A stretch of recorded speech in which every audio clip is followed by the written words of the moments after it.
Pemirsa, untuk mengetahui lebih lanjut terkait wabah penyakit mulut dan kuku pada hewan ternak ini telah tersambung dengan Kepala Dinas Peternakan dan Kesehatan Hewan Provinsi Jawa Tengah, Agus Waryanto melalui sambungan Zoom. Halo Pak Agus, apa kabar? Baik, Mbak. Terima kasih sudah bergabung di Metro News hari ini. Pak Agus, Ya, indikasi temuan di Jawa Tengah ini awalnya dari mana dan ciri-ciri hewan ternak yang terkena PMK ini apa saja?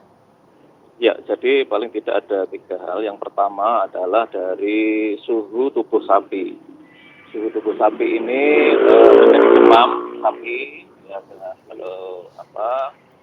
suhu tubuh 39 sampai 41 derajat Celcius. Kemudian tanda-tanda klinis pada daerah mulut, di sekitar mulut, kemudian di sekitar kaki atau terajak. Saya kira ini yang harus diwaspadai apabila terjadi kondisi-kondisi seperti itu. Oke, kemudian dampak PMK terhadap hewan ternak ini seperti apa? Apakah bisa sembuh dan apa dampaknya jika dagingnya ini dikonsumsi oleh manusia? Ya, jadi mengenai dampak saya kira untuk kaitan dengan tadi bahwa penyakit PMK ini adalah bisa disembuhkan dan ini adalah tidak menular kepada manusia. Jadi bukan zoonosis. Jadi menularnya dari hewan ke hewan. Kemudian daging produk ternak yang mengalami gejala-gejala itu sebenarnya itu artinya aman, sangat aman dikonsumsi sehingga masih memungkinkan untuk bisa didaya gunakan oleh para peternak untuk daging dan produknya. Oke, daging ini aman untuk dikonsumsi oleh manusia. Apakah seluruh bagian ini aman atau ada bagian-bagian tertentu yang tidak boleh dikonsumsi? Ya, jelas yang terkontaminasi ini kan penyakit mulut dan kuku. Berarti apa artinya? Di daerah mulut ini ada lepuh-lepuh yang disebabkan oleh virus.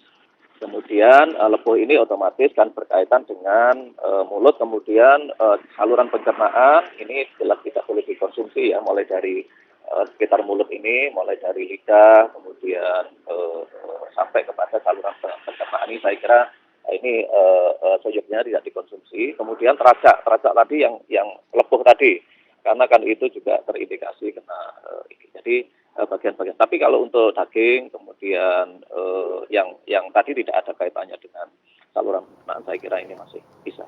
Oke, berarti ada sejumlah bagian dari ternak tersebut yang tetap tidak boleh dikonsumsi oleh manusia, begitu ya Pak Agus. Kemudian Ya. kalau kita lihat memasuki minggu-minggu ini, jumlah ternak yang terkena PMK di Jawa Tengah ini sepertinya mulai meningkat. Kemudian kalau kita lihat urgensinya seperti apa di Jawa Tengah, Pak? Ya, jadi untuk wilayah Jawa Tengah ini sebenarnya kan termasuk daerah yang terduga ya. Jadi kalau episentrumnya itu kan ada di Provinsi Jawa Timur karena sudah ditetapkan oleh Bapak Menteri Pertanian pada 4 kabupaten di Provinsi Jawa Timur, misalnya di Kabupaten Lamongan, Kabupaten Mojokerto, Kabupaten Gresik, dan Kabupaten Sidoarjo. Ini adalah epicentrum. Kemudian karena terjadi lalu lintas atau mobilitas, maka di Jawa Tengah ini disebut daerah terduga. Jadi kalau epicentrum itu daerah tertular istilahnya. Kemudian Jawa Tengah daerah terduga, kemudian untuk daerah lain itu daerah bebas PMK. Jadi untuk daerah Jawa Tengah saya kira ini sudah diadakan persiapan untuk bagaimana supaya pengetatan adanya lalu lintas mobilitas dari ternak dari daerah epicentrum kepada daerah-daerah yang lain. Kemudian dilakukan biosecurity untuk lingkungan-lingkungan ternaknya sendiri. Di samping ternaknya juga dijaga higien sanitasinya bagi ternak, kebersihannya, kemudian sekitarnya juga perlu ada disinfektan untuk bisa disemprotkan di sekitar itu. Kemudian yang berikutnya adalah bagaimana kita meningkatkan tata kelola. Tata kelola ini kan ternak pada saat itu terkena daerah mulutnya ini kan lepuh ya seperti sariawan, sehingga makannya tidak asupannya tidak maksimal, sehingga ini perlu diberikan vitamin-vitamin, diberikan pakan yang berkualitas sehingga dia tidak menurun imunitasnya. Saya kira ini sehingga bisa disembuhkan, dan saya kira ini juga tadi sudah disampaikan bahwa dagingnya juga aman dikonsumsi sehingga masyarakat tidak perlu khawatir. Oke, kemudian Provinsi Jawa Tengah ini menjadi daerah terduga. Kemudian tindakan pencegahan dari pemerintah seperti apa? Ya, jadi pencegahan dari pemerintah tadi mengurangi mobilitas dari ternak. Yang pertama melalui pos lalu lintas ternak, kemudian yang kedua adalah pasar hewan. Pasar hewan ini memang kita bersama-sama dengan Bupati Wali Kota Jawa Tengah ini sudah mengadakan upaya-upaya untuk menutup atau mengurangi jam operasional dari pasar ternak. Kemudian yang berikutnya adalah di RPH, jadi rumah potong hewan ini juga perlu untuk kita kita antisipasi. Ini ada kaitan dengan mobilitas. Kemudian kita juga yang penting adalah bagaimana konsep untuk penanganan di Jawa Tengah. Bapak Gubernur Jawa Tengah sudah kegiatan ini tidak bisa diselesaikan oleh pemerintah semata, sehingga konsepnya adalah jogo ternak. Jogo ternak Oke, itu baik. adalah pemerintah bersama-sama masyarakat, bersama-sama stakeholders untuk bersama-sama menangani masalah PMK. Oke, baik, akan diterapkan jogo ternak begitu ya, Pak, ya. Jogo Baik, ternak, iya. jangan kemana-mana pemirsa, kami akan kembali seusai jeda.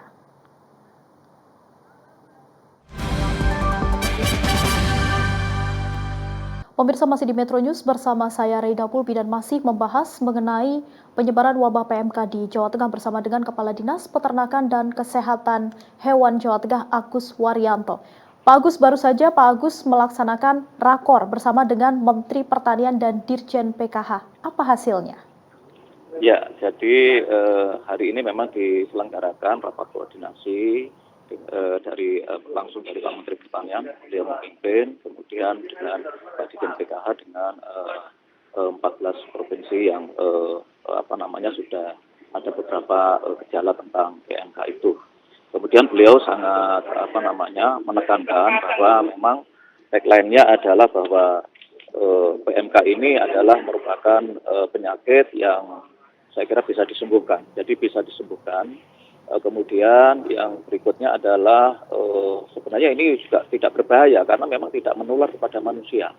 Tetapi konsumsi daging ataupun produknya ini masih bisa dikonsumsi. Ini beliau sangat menekankan karena memang kalau kita lihat bahwa kondisi-kondisi yang ada ini tidak terlepas dari kondisi di samping nasional juga global, karena beliau menyampaikan bahwa yang pertama kondisi dunia saat ini sedang turbulensi. Kemarin kita baru terkena COVID-19. Tetapi beliau juga mengingatkan adanya perubahan iklim atau climate change. Ini juga menimbulkan ketidakpastian sehingga termasuk adanya penyakit-penyakit pada ternak. Tetapi beliau menyampaikan bahwa ini tidak perlu panik karena ini adalah bisa disembuhkan dan ini bisa diobati, dan beberapa kondisi dari ternak sekarang sudah mulai sembuh, sehingga beliau menekankan kepada seluruh kepala dinas dan jajaran eselon 1 di pemerintahan di Kementerian Pertanian. Ya. Oke, hewan ternak yang terjangkit PMK-nya bisa sembuh, namun di Jawa Tengah sendiri apakah sudah ada laporan kasus yang ternak meninggal karena PMK ini, Pak? Ya, jadi ternak yang meninggal belum diketemukan di Jawa Tengah. Jadi sampai hari ini dari sekitar 380 ekor yang itu terindikasi, itu hampir 194 ekor itu sudah membaik, sudah kondisinya semakin baik, ditandai dengan gejala-gejala klinis yang dia makannya juga sudah membaik, suhu tubuhnya sudah mulai normal. Kemudian juga diadakan pengobatan.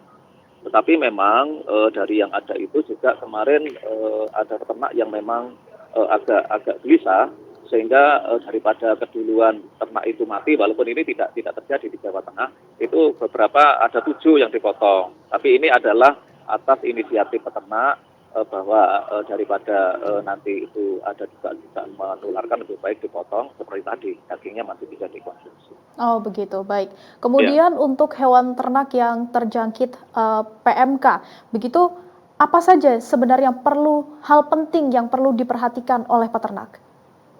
Ya jelas, jadi yang harus diperhatikan, peternak itu sangat sensitif apabila ternaknya itu mengalami sedikit gangguan ataupun penyakit, atau termasuk tidak mau makan konsumsinya turun dan sebagainya. Ini peternak sangat ini karena sangat dekat dengan sapinya. Tetapi peternak memang diimbau termasuk Bapak Gubernur kemarin turun langsung kepada beberapa daerah yang mungkin besok pagi juga beliau akan roadshow di daerah wilayah Pantura, tetapi di daerah Kudus dan sekitarnya. Tetapi peternak ini harus ditingkatkan bagaimana kebersihan sapi ini juga sapi dimandikan misalnya, yang sekarang 1 kali ya itu jangan itu ya ditingkatkan. Kemudian kebersihan dari lingkungan kandang. Kandang ini juga membawa penyakit-penyakit yang saya kira menimbulkan risiko-risiko tadi. Kemudian di samping itu juga diobati.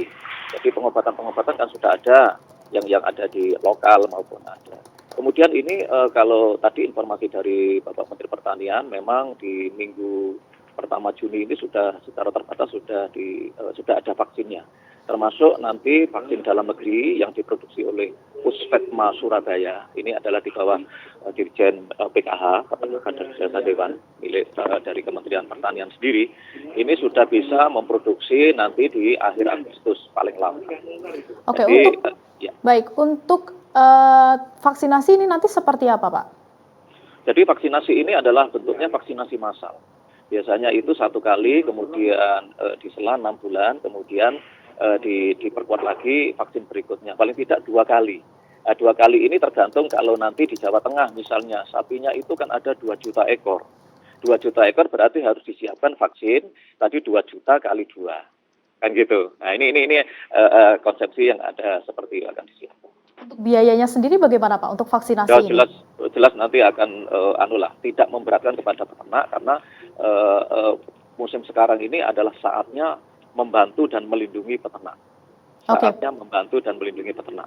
Oke, baik. Mungkin untuk yang terakhir, Pak, ada yang ingin disampaikan kepada peternak, penjual, dan juga masyarakat sebagai konsumen?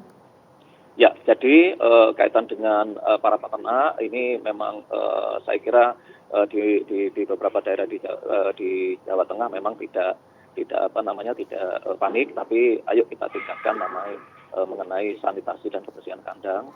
Kemudian cepat lapor apabila itu terjadi. Kemudian para menjelang Idul Adha saya kira sudah dihitung bahwa ternak itu akan cukup dan tidak akan mempengaruhi kegiatan Idul Adha yang sebentar lagi akan ada di Jawa Tengah dan seluruh Indonesia. Oke, baik. Ternak yang sudah terjangkit PMK ini aman untuk dikonsumsi oleh manusia, kemudian nanti juga akan ada vaksinasi yang akan diberikan 2 kali rencananya mulai bulan Juni. Dan yang terpenting adalah memperhatikan kebersihan kandang. Begitu ya Pak Agus, terima kasih atas waktunya sudah bergabung bersama kami di Metro News.